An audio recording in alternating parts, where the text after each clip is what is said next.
자, 안녕하십니까. 오늘은 시소님이 요청하신 그 해외 주재원 파견에 대해서 얘기하려고 합니다. 시소님이 이 문제로 상당히 많은 고민을 하시고 있으신 것 같아요. 시소님은 저보다 훨씬 더 현명하십니다.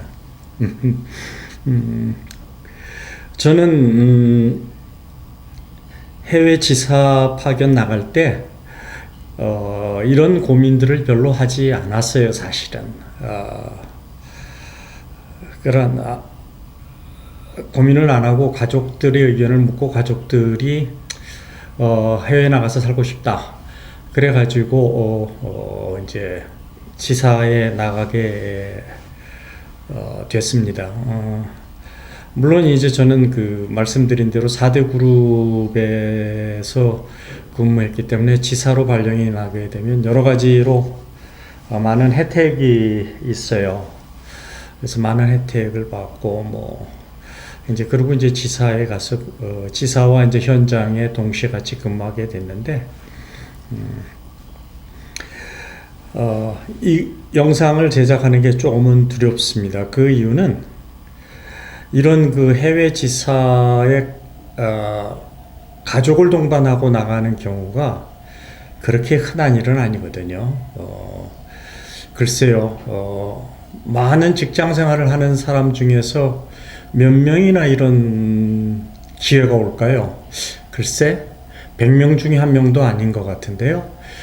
그 당시에 제가 다니던 회사는 5,000명이었는데 5,000명 중에 이런 해외 지사를 나갈 수 있는 사람은 2-3명 정도였으니까 뭐 1,000명 중에 1명 였다고 봐도 됩니다. 특히 이제 저희는 해외 프로젝트를 많이 하는 회사인데도 그 정도 확률이니까 보통 회사들은 거의 기회가 없다고 봐야 되겠죠.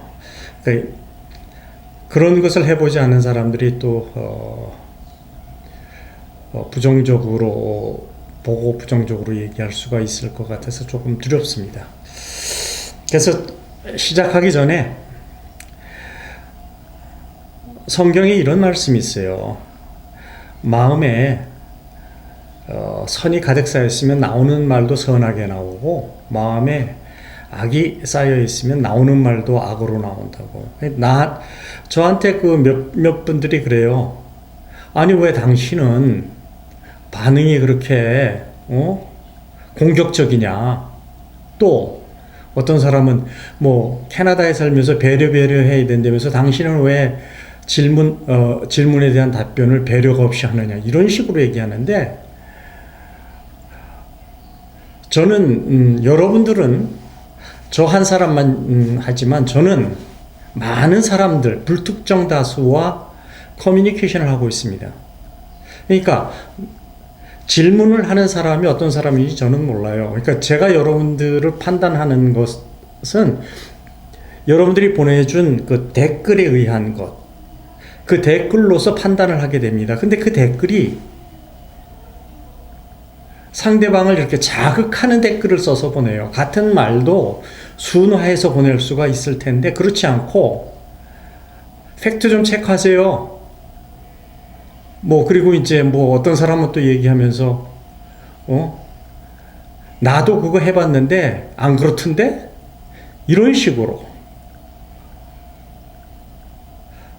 그런 식으로 얘기하면은 안 되죠. 그런 사람들은 제가 생각하는데 마음에 부정적인 게 가득 차 있는 것 같아요. 그러니까 나오는 얘기 자체가 부정적이죠.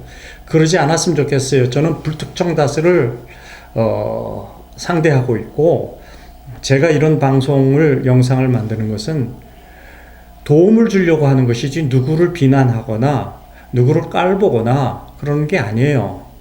그런데 그거는 저는 인정을 합니다. 제가 이제 살아온 환경이 여러분들하고 좀 많이 다를 수가 있어요. 어떤 분이 좋은 얘기를 하셨는데 한국에서는 뭐 좀 좋은 위치에 있다가 캐나다에 와서 좋은 위치에 있지 않으니까 그렇지 않은 사람을 보게 되면은 부정적인 말을 할 수도 있으시니까 참조하세요. 그 말은 이해해요. 그런데 저는 그런 환경에 놓여본 적이 없어서 상당히 제 마음이 불편해요. 왜 저한테 질문을 할 때, 댓글을 달을 때 상대 마음을 불편하게 하면서 댓글을 답니까? 그래 놓고선 댓글 지우지 말아달라고 부탁을 해요. 그건 옳은 행위가 아니죠. 자, 그건 그렇고, 시소님의 요청을 이제 받았는데, 시소님이 상당히 럭키해요. 제가 그런 경험이 있으니까. 해외 근무도 많이 해봤으니까. 그러니까 저는 이제 해외 근무를 한 게 1993년도 걸프전이 끝나고 나서 저는 그 해외 지사 해외 현장 나간 게 쿠웨이트로 나갔습니다.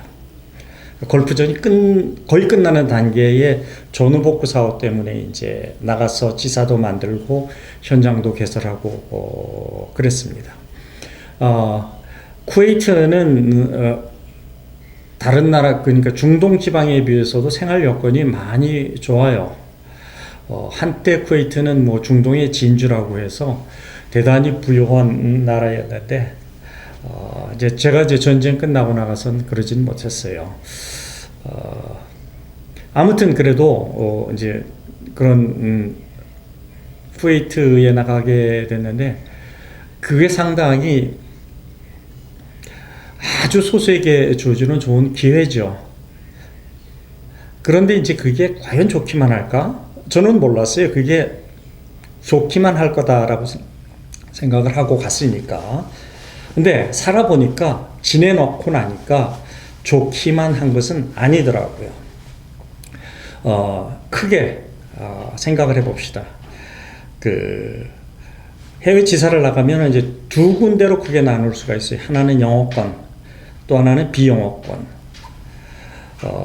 근데 영어권이면은 영국을 제외한 미국, 캐나다, 호주, 뉴질랜드 이런 나라들일 거예요. 그래서 제가 왜 영국을 제외했는지는 나중에 설명을 할게요. 그리고 이제 비영어권이 있습니다. 이 영어권과 비영어권에 따라서 생활이 많이 달라져요. 그것은 감안하셔야 돼요. 그래서 이 해외 지사 파견 나갈 때 좋은 점은 흔치 않은 기회고, 가족 전체가 나가니까 생활이 상당히 안정이 되고, 가족 전체를 포함해서 해외 생활을 직접 체험할 수 있어요. 상당히 꿈과 같은 일이에요. 그 다음에 이제 해외 생활을 하게 되면은 이제 다른 나라에 가서 살아보니까 세상에 대한 시각이나 이런 것들이 많이 넓어집니다. 한국에서 살 때와는 완전히 달라져요. 그러니까 남들이 생각 못하는 것까지 이제 두루두루 보게 되고, 문화가 다른 데 가서 살게 되니까 시각이 아주 다양해집니다. 그 다음에 이제 해외 지사를 가게 되면은 봉급을 더 받아요. 제가 갔었을 때는 현지 수당은 지사에 나갔을 때는 주어지지 않고, 한국에서 받던 봉급의 한 2.5배 정도를 받았으니까 큰 돈이죠.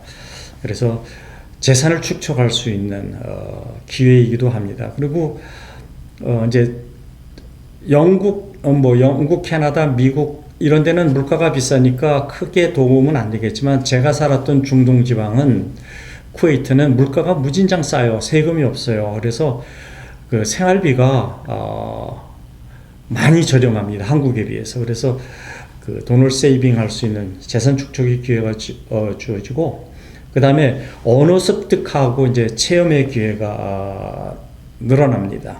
이 언어 습득에 대해서 이제 또 다시 말씀을 드리겠는데, 자녀에게 넓은 세상을 보여준다는 거죠. 한국이랑 다른 어떤 좀 프리한 세상을 보여줄 수 있는 좋은 기회가 되고, 그 다음에 이제 그 지사에 가게 되면 이렇게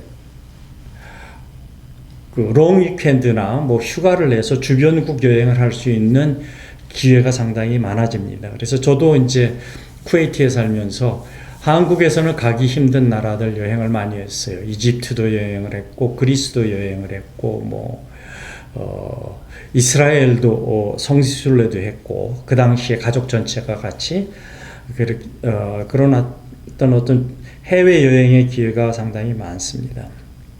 그리고 이제 여기에서는 시소님은 해당이 별로 안 되는데 불행하게도 시소님의 자녀가 중학교 1학년, 초등학교 4학년이라서 크게 해당이 안 되는데 예를 들어서 중3 때 갔다고 하죠.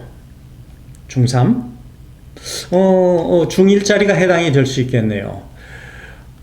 지금은 특례법이 어떻게 해외 특례법이 대학교 입학 특례법이 어떻게 바뀌었는지 모르겠는데 그 당시에는 가족을 동반해서 부모를 포함한 자녀들하고 같이 해외를 지사에 근무를 하게 되면 해외 근무를 하게 되면 3년을 근무하게 되면은 다음 상위 학교 입학할 때 특례 입학의 권한을 지어줍니다. 지금은 그게 이제 특례법이 어떻게 바뀌었는지 모르겠는데 아무튼 그때로 돌아가면은 중1짜리가 3년을 근무하게 하면 어떻게 됩니까? 고1에 한국에 돌아간다는 거죠. 그럼 고1이니까 상급 학교 진학할 때 대학이 되죠.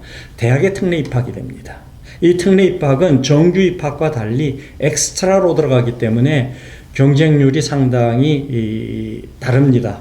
그리고 상대적으로 쉽다고 봐야 되겠죠. 그리고 이제 초등학교 자녀는 해당이 안 되겠네요. 초등학교면 이제 4학년이면 중학교 때 한국에 돌아가게 되니까 그러면 이제 고등학교를 특수학교를 지정할 수 있어요. 과학고나 원하는 특수고들 있잖아요. 한국에 과학고 이런 영지학교 그런 데에 들어갈 수가 있습니다. 특례 입학에 대해서. 근데 이런 것들이 이제 좋은 거예요. 가장 큰 게 돈을 세이빙할 수 있고 해외에 다양한 시각을 가질 수 있고 상급 학교에 특례 입학을 할 수 있다라는 것. 그런데 이제 나쁜 점은 뭐냐면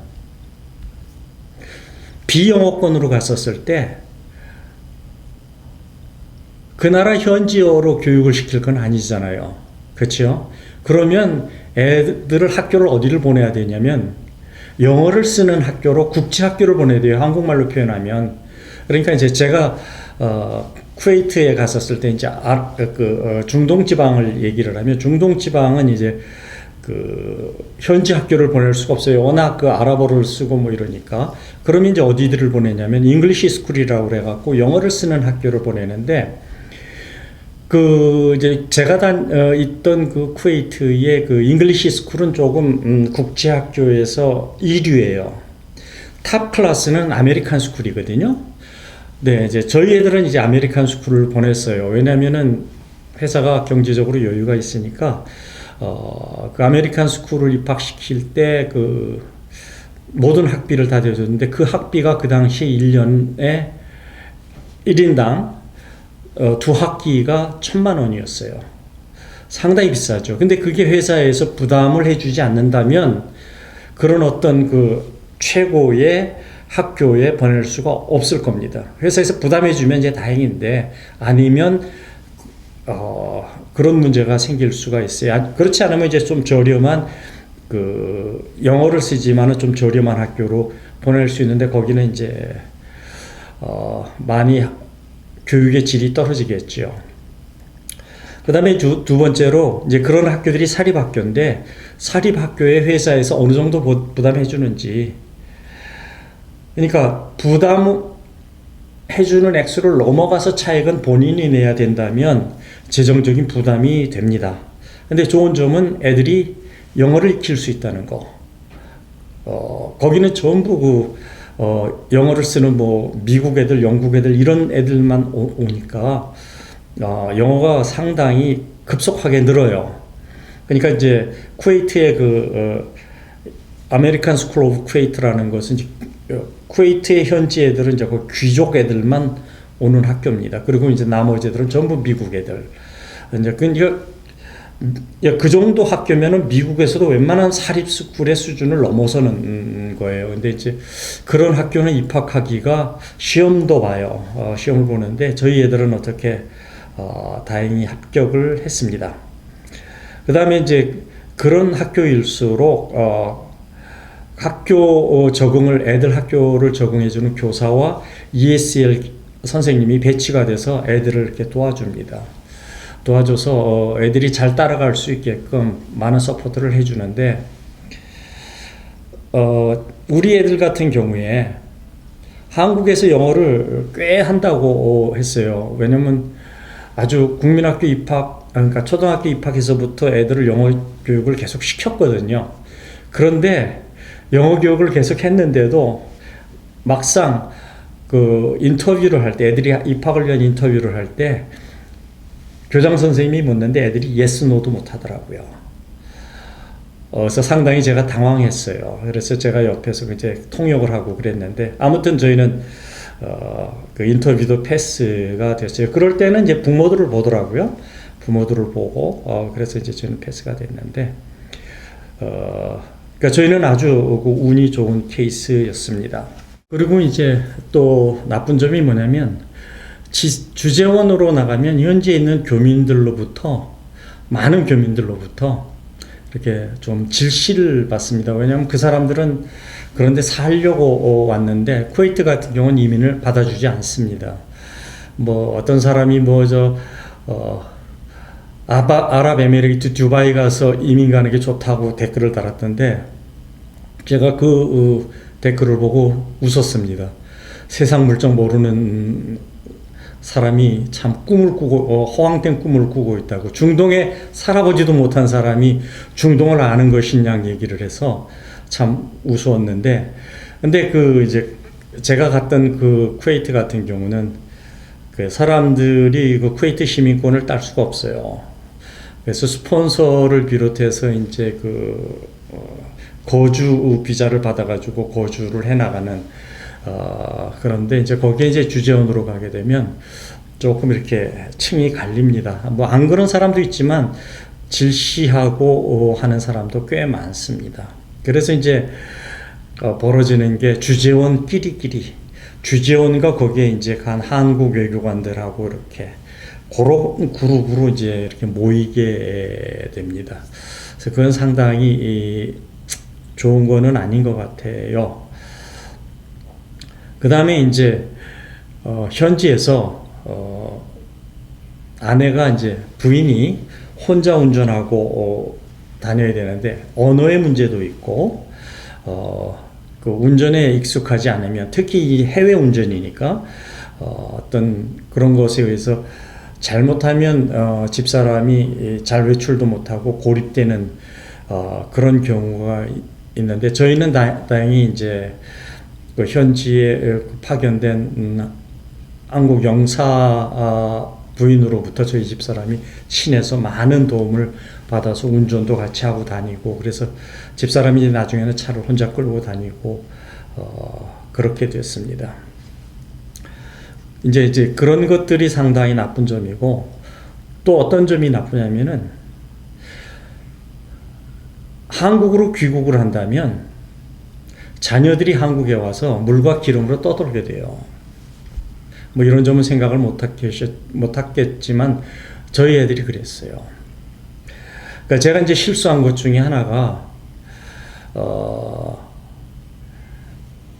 저희가 이제 본국으로 돌아갔을 때 한국으로 되돌아갔을 때 그런 그 해외에서 지사에서 되돌아갔던 사람들이 많이 있는 학교를 찾아서 근로 이사를 갔었어야 되는데 저는 그렇지 않고 그냥 제가 살던 데로 갔는데 그 동네에는 그런 사람이 거의 없어요. 그러니까 애들이 이제 그 학교를 갔는데 그 학교에서 그런 애들이 없으니까 해외에서 살다가 주재원으로 갔다가 3년 살다가 돌아온 애들이 없으니까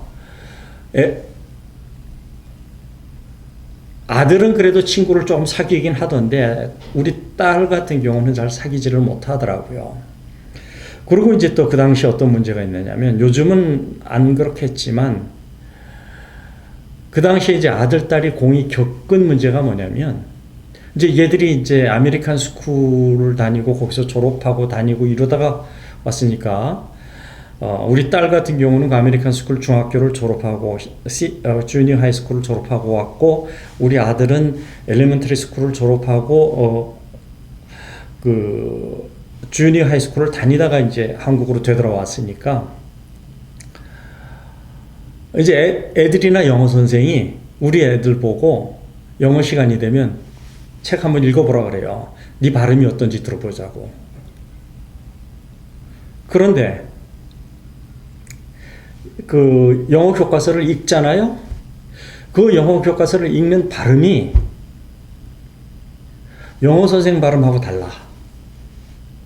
웬만한 애들이 그런 발음을 못 들어보다가 그 영어 읽는 걸 들어보니까 애들이 이렇게 좀 따시키는, 그 다음에 영어 선생도 상당히 어려워하는 그런 문제가 생기더라고요. 그래서 그러다 보니까 애들로부터 조금 왕따를, 우리 아들은 그래도 좀 피해 나가긴 했는데, 우리 여자애는 그러지를 못해서 상당히 위축이 됐어요. 영어 선생은 영어 선생대로 어렵고, 그래서 우리 딸 같은 경우에는 불행히도 한국의 고등학교 동창이 없습니다. 우리 아들은 이제 한두 명 중학교 동창이 있긴 한데, 그런 불행한 일이 벌어져요. 제가 이제 또 얘기하는 게 뭐냐면, 인생의 중요한 시기에 중학교, 고등학교 동창이 있으면 인생이 좀 풍요로워지고 장차 인맥의 형성도 되는데, 그런 것이 없으니까 인맥에 문제가 되는 거예요.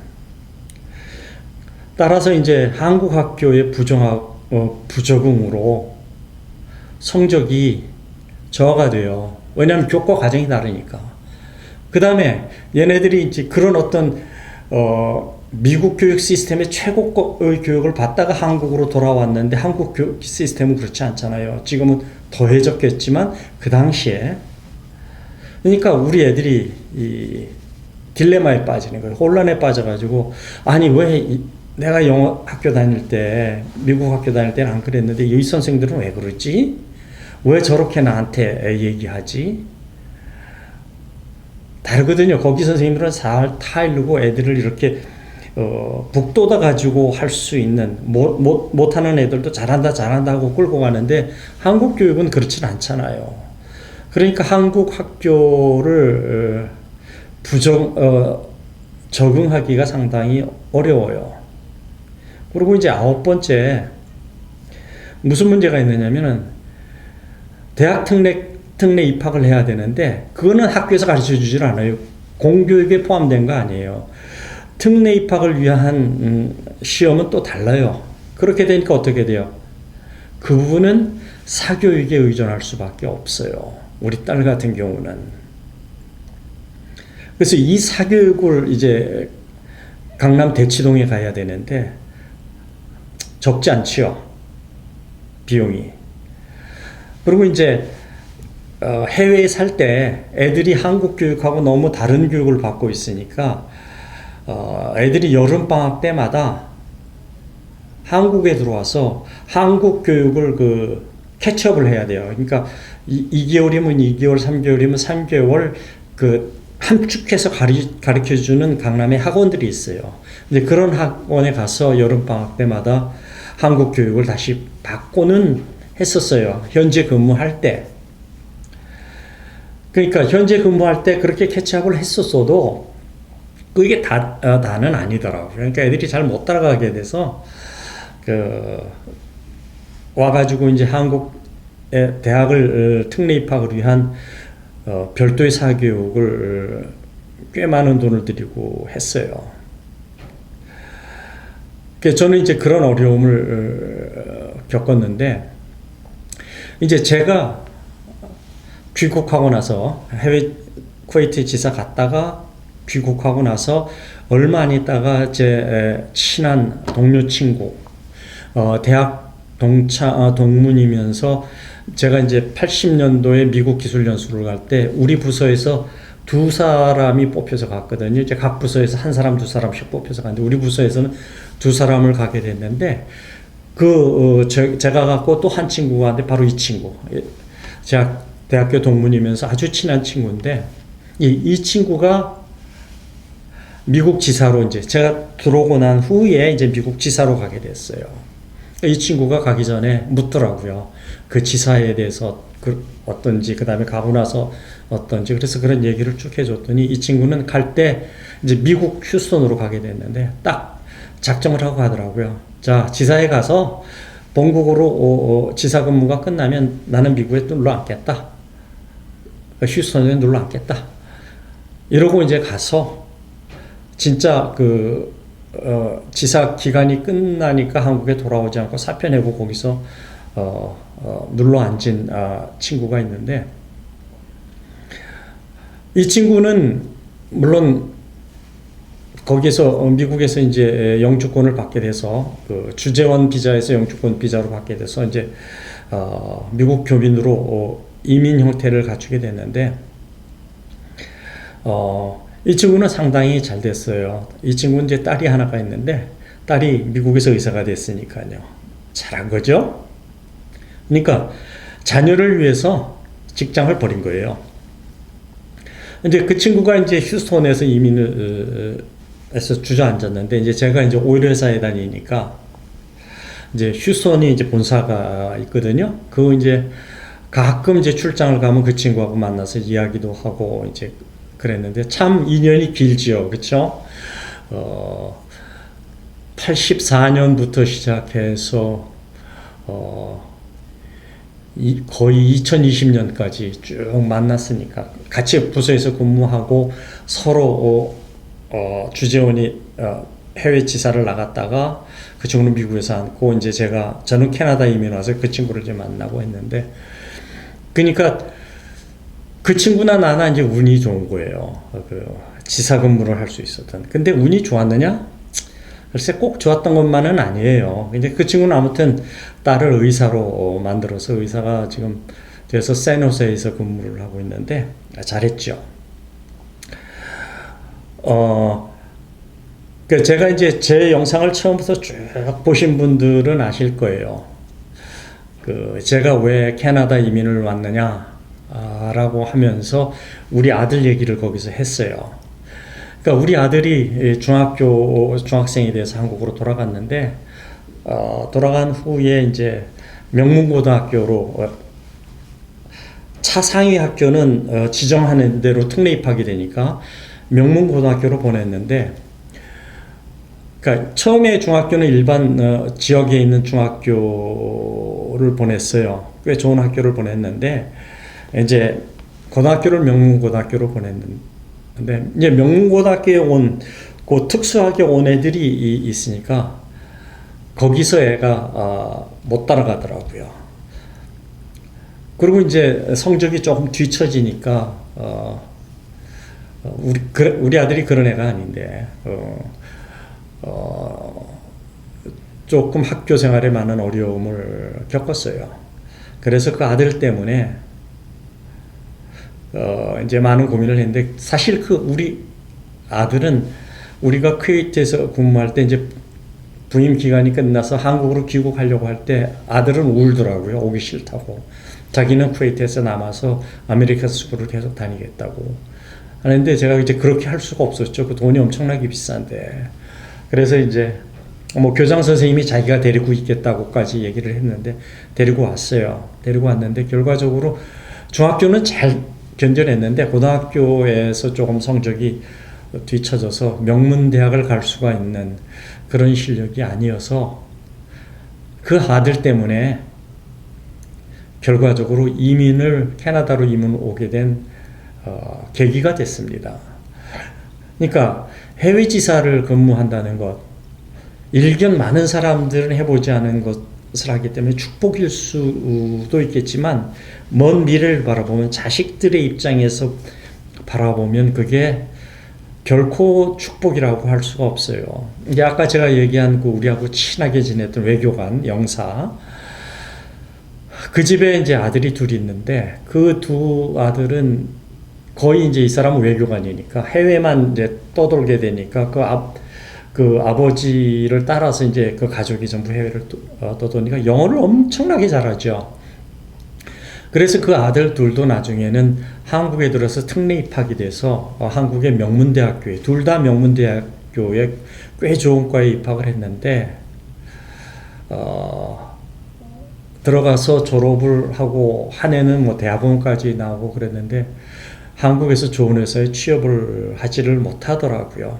왜냐하면 오랜 세월 외국에서 산 게 그게 몸에 배어가지고 한국 생활에 잘 안 되는 것 같더라고요. 그래서 제가 이제 그 C소님이 요청을 해서 그 생각을 했어요. 지난 세월을 쭉 돌이켜서 보니까 해외 주재원으로 나가는 것, 가족을 데리고 나가는 게 축복일까? 글쎄, 한국에서 사신다고 생각하면 그거는 축복이라고 말할 수가 없을 것 같아요. 특히 이제 영어권, 비영어권으로 가게 되면 더 합니다. 그러니까 제 친구는 영어권 미국으로 갔죠. 저는 이제 비영어권인 중동지방으로 갔고, 그랬는데, 그러니까 세월이 흘러 지금 돼서 이제 은퇴하는 나이가 되니까 그 친구는 작년에 그 미국에 주재원으로 갔다가 주저앉은 친구, 딸을 미국의 의사로 키워낸 그 친구는 작년에 한국으로 영주 귀국을 했어요. 생각을 잘 한 거죠. 제가 보기에. 왜냐하면 미국에도 연금을 준다고 하니까 그 이제 부부가 연금을 받으면 그동안 쭉 비즈니스를 했으니까 세금을 많이 냈을 거 아니에요. 그러니까 연금도 꽤 될 거니까 그 정도 연금 받고 한국으로 가면 잘 살 겁니다. 잘 살 것이고요. 한국에서 주는 연금보다는 훨씬 많죠. 뭐 국민연금, 뭐 회사 다니면서 받은 국민연금 이거보다는 훨씬 많은 액수를 받으니까 미국에서 납세를 잘 하고 그 친구는 거의 30년이 넘어간 세월을 미국에 살았으니까 연금 액수도 꽤 많을 겁니다. 그래서 그 친구는 이제 한국으로 영주 귀국을 했고 저도 이제 은퇴를 앞두고 있어서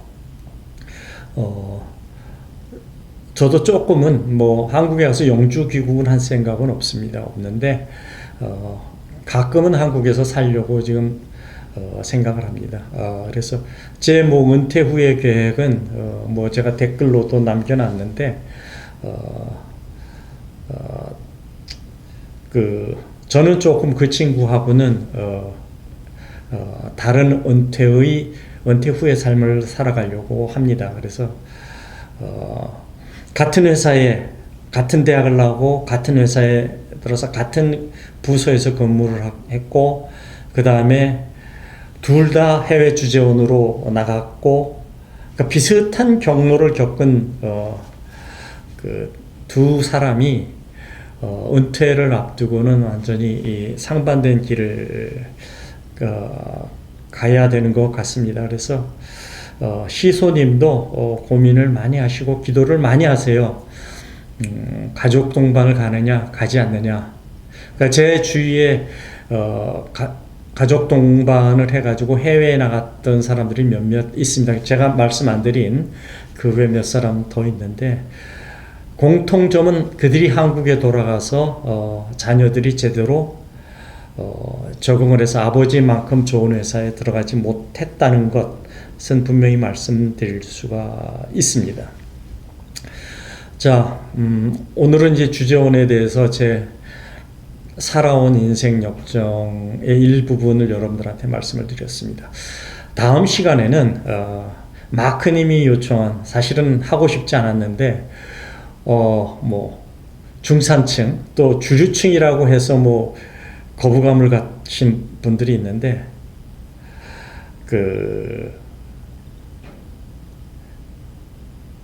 투자를 어떻게 하는지 캐나다에서 아주 현명한 제가 하기 싫은 부탁을 해 주셨어요.